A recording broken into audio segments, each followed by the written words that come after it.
மதுரையில் ரேஷன் கடையில் இருந்து பட்டப்பகலில் மூட்டை மூட்டையாக பொருட்கள் ஏற்றி செல்லும் வீடியோ சமூக வலைதளங்களில் வைரலானதால் பொதுமக்கள் ரேஷன் கடை ஊழியரிடம் வாக்குவாதத்தில் ஈடுபட்டனர். மதுரை மாநகர் மேலப்பொன்னாகரம் பகுதியில் அமுதம் நியாய விலைக் கடை செயல்பட்டு வருகிறது. இந்த பகுதியைச் சேர்ந்த பொதுமக்களுக்கு தினமும் நியாய விலைக் கடையிலிருந்து பொருட்கள் வழங்கப்பட்டு வந்த நிலையில் கடந்த சில தினங்களாக கடைக்கு பொருட்கள் சரியாக வரவில்லை என கூறி பொதுமக்களை திருப்பி அனுப்பியதாக கூறப்படுகிறது.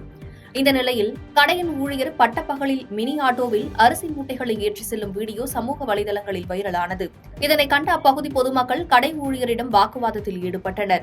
இந்த வீடியோ சமூக வலைதளங்களில் பரவியது.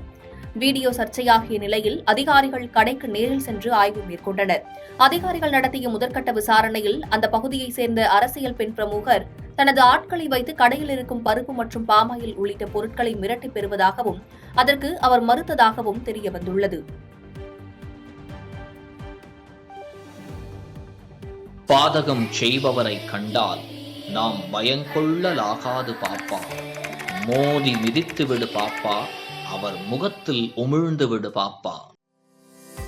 அண்மை செய்திகளை உடனுக்குடன் தெரிந்து கொள்ள இணைந்திருங்கள் இயம்நாடு தொலைக்காட்சியுடன்.